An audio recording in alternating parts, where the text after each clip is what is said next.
Welcome to फेवरीफाइन digital skill and training institute. बस मुझे ये सब वैल्यूज प्रिंट करने पड़ेंगे, तो मैं यहाँ पे लिखूंगा सी डॉट पुट एज। सबसे पहले एज दिखा दूंगा, फिर हो जाएगा सी डॉट पुट जेंडर, फिर मुझे इसी तरह इस बंदे का नाम दिखाना है, तो यहाँ पे हो जाएगा सी डॉट पुट नेम।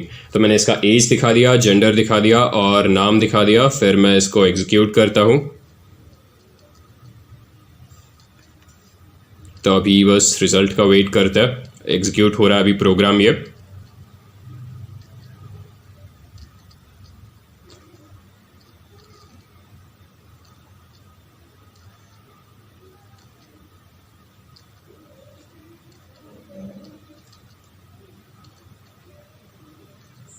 और ये हमारा यहाँ पे रिजल्ट आ गया। तो हमने जो है यहाँ पे मल्टी लेवल इनहेरिटेंस इंप्लीमेंट किया और आप देख रहे हो यहाँ पे age is 25, gender is male और नेम इज रजत। तो इस तरह से हमने जो है ये सब प्रिंट कर दिया यहाँ पे। तो अभी इसके बाद हम मल्टीपल इनहेरिटेंस देखेंगे। तो मल्टीपल इनहेरिटेंस में एक क्लास दो पेरेंट क्लास से इनहेरिट करता है। तो इसमें मान लीजिए तीन क्लास है हमारे पास, ए, बी और सी। और यहाँ पे ए और बी अगर पेरेंट क्लास है तो सी आपका चाइल्ड क्लास हो जाएगा और सी जो है ए और बी से इम्प्लीमेंट करेगा यहाँ पे। तो मैं यहाँ पे ये सब चीज़ हटा देता हूँ, इन क्लास को और मेन फंक्शन को यहाँ से हटा देता हूँ मैं। इसका साइज भी थोड़ा सा मैं कम कर दूँ। राइट। तो अभी हम एक नया क्लास बनाएंगे। यहाँ पे मैं लिखूँगा क्लास और इसका नाम लेते हैं मान लीजिए पेरेंट 1। तो पेरेंट 1 के अंदर मेरे पास बस एक ही मेथड होगा और उस मेथड को हम लिखेंगे मान लीजिए void of par1। ये जो है पेरेंट 1 के अंदर मेथड हो गया है और इसके अंदर हम बस कुछ डिस्प्ले कर देंगे, उसके अलावा और कुछ होगा नहीं यहाँ पे। सी आउट और इसके अंदर हम बस डिस्प्ले करेंगे दिस इज पेरेंट 1। और ये हमारा जो है पेरेंट 1 क्लास तैयार हो चुका है। इसके बाद हम पेरेंट 2 क्लास बनाएंगे। यहाँ पे मैं लिखूँगा क्लास पेरेंट 2।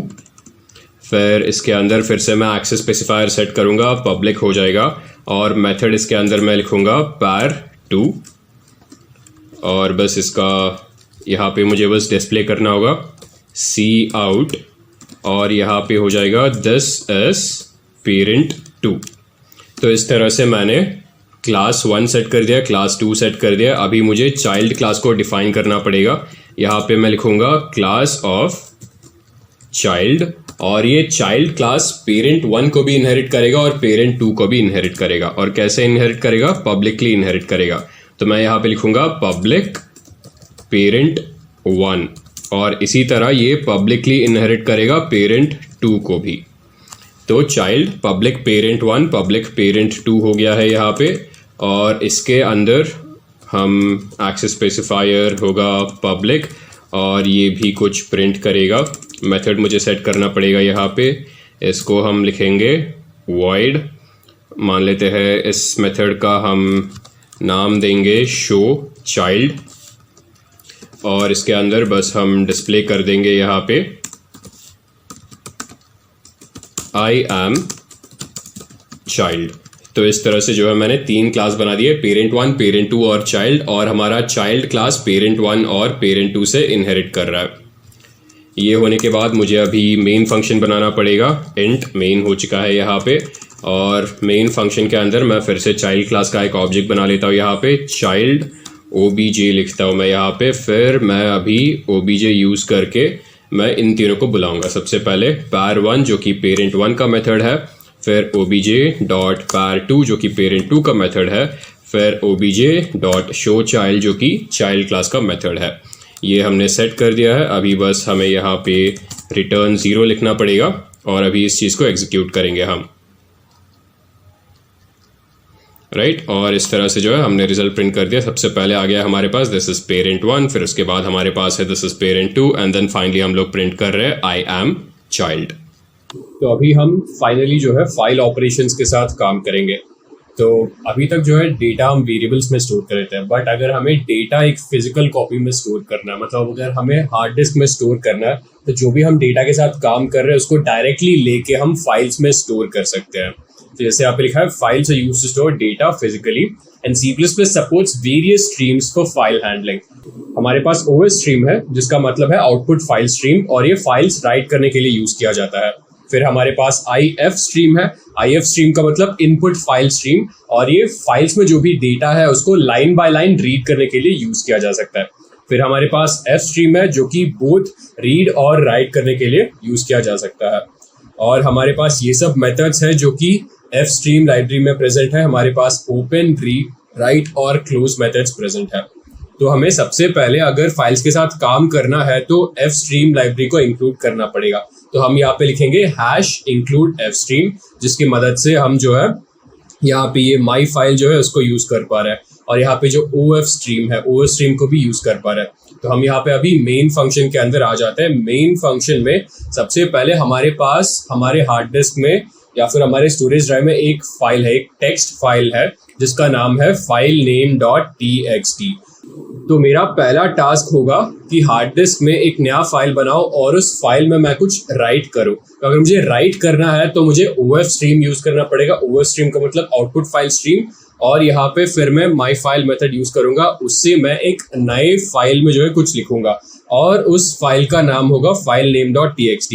जैसे यहाँ पे कमेंट पे लिखा है create and open your text file, तो यहाँ पे मैं एक नया फाइल बना रहा हूँ जिसका नाम होगा filename.txt, और उस फाइल में मैं कुछ लिखूंगा। और यहाँ पे लिखने के लिए मुझे फिर से ये यूज करना पड़ेगा माई फाइल, और यहाँ पे मैं माई फाइल में डायरेक्टली ये प्रिंट आउट कर दूंगा राइटिंग टू अ फाइल। तो जैसे आप देख रहे हो, अगर मुझे स्क्रीन पे कुछ डिस्प्ले करना हो तो उसके लिए मैं cout यूज करता था। इसी तरह अगर मुझे जो मेरा फाइल है फाइल में कुछ राइट करना हो तो मैं ये माई फाइल कमांड यूज करूंगा, और माई फाइल में मैं बेसिकली लिख रहा हूँ यहाँ पे राइटिंग टू अ फाइल। फिर लिखने के बाद मुझे बस इसको एंड करना पड़ेगा, फाइल को क्लोज करना बहुत जरूरी है। तो फिर यहाँ पे मैं डायरेक्टली जो है फाइल को क्लोज कर दूंगा with the help of this command myfile.close। तो सबसे पहले जो है इस कमांड को इम्प्लीमेंट करते हैं हम। तो यहाँ पे मुझे नेम स्पेस यहाँ पे सेट करना पड़ेगा यूजिंग नेम स्पेस std। फिर इसके बाद मुझे F स्ट्रीम लाइब्रेरी को इंक्लूड करना पड़ेगा। यहाँ पे मैं लिख दूंगा #include F स्ट्रीम। मुझे IO स्ट्रीम को भी इंक्लूड करना पड़ेगा यहाँ पे, तो मैं यहाँ पे लिख दूंगा #include, यहाँ पे मैं लिख दूंगा IO स्ट्रीम। इसके बाद मुझे बस अपना मेन फंक्शन यहाँ पे तैयार करना पड़ेगा, इंट मेन।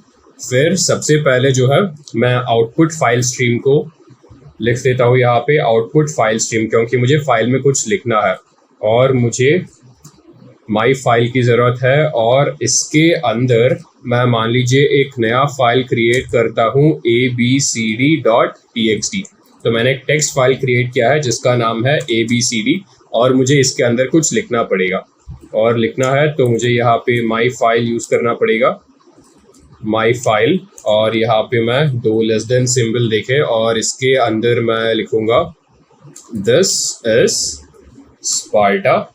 तो इस तरह से जो है मैंने ये लाइन इसके अंदर लिख दिया है। अभी लाइन लिखने के बाद मुझे इस फाइल को क्लोज करना पड़ेगा, तो मैं अभी यहाँ पे माई फाइल डॉट क्लोज लिख दूंगा यहाँ पे, राइट। तो अभी इसको एग्जीक्यूट करता हूँ मैं, कंपाइल एंड रन। यहाँ पे कुछ एरर आ रहा है, देखते हैं। यहाँ पे जो है मुझे सेमीकोलन देना पड़ेगा, फिर अभी मैं इसको एग्जीक्यूट करूँगा और देखते हैं अभी क्या आएगा, right. Process exerted after this, repeat, process exerted after 0.14 seconds with return value 0। तो बेसिकली हमने जो एक नया फाइल बना दिया है और उस फाइल के अंदर हमने ये इम्प्लीमेंट कर दिया है। जस्ट टू चेक, यहाँ पे जो है मैं फोल्डर खोलता हूँ, डॉक्यूमेंट्स में जाता हूँ यहाँ पे, और यहाँ पे मैं देखता हूँ ABCD, राइट। जैसे आप देख रहे हो ABCD, और यहाँ पे जो आप टाइम स्टैम्प देख रहे हो 7:24 PM, और ये जो है अभी अभी बनाया मैंने 7:23 PM। और लेट्स सी, तो हमने सक्सेसफुली ये जो है लाइन इसके अंदर प्रिंट कर दिया है, दिस इज स्पार्टा। तो अभी हमने प्रिंट कर दिया, हमने आउटपुट स्ट्रीम बेसिकली यूज किया। अगर हमें अभी लाइन को रीड भी करना है तो हमें इनपुट फाइल स्ट्रीम यूज करना पड़ेगा। तो इनपुट स्ट्रीम के लिए यहाँ पे जो है मैं स्ट्रिंग, एक नया स्ट्रिंग बनाऊंगा मैं यहाँ पे लिखूंगा स्ट्रिंग, और इस स्ट्रिंग का नाम मैं देता हूँ माई टेक्स्ट। और क्योंकि मुझे फाइल को रीड करना है मुझे ifstream यूज़ करना पड़ेगा। मैं यहाँ पे ifstream लिख देता हूँ और मुझे ये इनपुट फाइल स्ट्रीम का एक ऑब्जेक्ट बनाना पड़ेगा। मैं इसका नाम लिख देता हूँ माई रीड फाइल। तो ये मैंने बना दिया है माई रीड फाइल, और ये रीड करेगा जो हमने अभी बनाया है, ये रीड करेगा abcd.txt फाइल में से। और ये कैसे रीड करेगा? Using a for loop. तो मुझे एक फॉर लूप यहाँ पे बनाना पड़ेगा और एक मेथड है गेट लाइन, और मैं इस गेट लाइन मेथड से रीड करूंगा और ये 2 पैरामीटर लेगा। पहला पैरामीटर है ये मेरा ifstream ऑब्जेक्ट जो मैंने अभी बनाया है, तो मैं यहाँ पे लिख दूंगा माई रीड फाइल। तो मैंने माई रीड फाइल को जो है पहला पैरामीटर दे दिया। मेरा दूसरा पैरामीटर होगा माई टेक्स्ट स्ट्रिंग ऑब्जेक्ट। तो इसके अंदर मैं लिख देता हूँ माई टेक्स्ट। तो बेसिकली इस फाइल में है, जो भी इस फाइल में है वो पूरा जो है मैं स्ट्रिंग में लूंगा, और क्योंकि ये स्ट्रिंग है मतलब ये एक लाइन स्टोर कर सकता है, तो मैं इसको लाइन बाय लाइन रीड करूंगा। तो ये गेट लाइन मेथड जो है इस फाइल में से लाइन बाय लाइन रीड करने के लिए यूज होता है। तो जो पहला लाइन है वो इसमें स्टोर होगा, और जब तक ये बेसिकली एंड नहीं हो जाता, ये फाइल एंड नहीं हो जाता, तब तक मैं रीड करता रहूंगा। और मुझे रीड करने के बाद डिस्प्ले करना पड़ेगा। क्या डिस्प्ले करना है? जो भी इसमें प्रेजेंट है। तो सी आउट ऑफ, मैं यहाँ पे लिख दूंगा माई टेक्स्ट, और यहाँ पे बस मुझे ये हटा देता हूँ। मैंने आउटपुट तो कर दिया है, अभी बस मुझे रीड करना है। तो अभी इसको एग्जीक्यूट करेंगे और देखते हैं रिजल्ट क्या आता है अभी। राइट, तो हमने जो है अभी बस 2 मिनट पहले ये सेंटेंस एक फाइल में लिखा था, और उसी फाइल में से हम जो है ये रीड कर रहे हैं। तो इस तरह से हम आउटपुट फाइल स्ट्रीम और इनपुट फाइल स्ट्रीम के साथ काम कर सकते हैं। तो इसके साथ हम इस सेशन के एंड में आ गए हैं। तो बस एक क्विक रिकैप लेते हैं इस सेशन का। तो हमने सबसे पहले स्टार्ट किया ये समझते हुए कि C++ क्या है, और C++ के बेसिक सीखे हमने। तो हमने ये सीखा कि C++ के डेटा टाइप्स क्या है, और C++ के ऑपरेटर्स के साथ भी काम किया। उसके बाद हमने डिफरेंट टाइप के डिसीजन मेकिंग स्टेटमेंट्स और फ्लो कंट्रोल स्टेटमेंट्स के साथ काम किया। तो हमने इफ, इफ एल्स और कुछ लूपिंग स्टेटमेंट्स के साथ काम किया यहाँ पे। फिर आगे बढ़ते हुए हमने कॉम्प्रिहेंसिवली ऑब्जेक्ट ओरिएंटेड प्रोग्रामिंग के बारे में सीखा। तो यहाँ पे हमने जाना ऑब्जेक्ट्स क्या है, क्लासेस क्या है, और फिर हमने इनहेरिटेंस के डिफरेंट कॉन्सेप्ट्स भी सीखा। एंड देन फाइनली हमने रीड राइट ऑपरेशंस के साथ भी काम किया। तो गाइस, सेशन एंड करने से पहले मैं आपको ये बताना चाहूँगा कि हमने जो है एक नया प्लेटफॉर्म लॉन्च किया जिसका नाम है ग्रेट लर्निंग एकेडमी, जहाँ पे आपको मोर देन 80 कोर्सेज मिलेंगे with respect to different domains such as data science, artificial intelligence, cloud computing, और डिफरेंट प्रोग्रामिंग लैंग्वेजेस भी सीखोगे वहाँ पे, जावा, C++, SQL। तो वहाँ पे जाके रजिस्टर करिए, और आपको कोर्स कंप्लीट करने के बाद आपको एक सर्टिफिकेट भी मिलेगा। तो guys, thank you very much for attending this session. और अभी तक आपने हमारे चैनल को सब्सक्राइब नहीं किया हो तो please do subscribe to our channel, क्योंकि हम लोग जो है बहुत सारे ऐसे नए ट्यूटोरियल्स अपलोड करते रहेंगे और लाइव सेशंस भी लेते रहेंगे। तो guys, thank you very much and have a great learning ahead.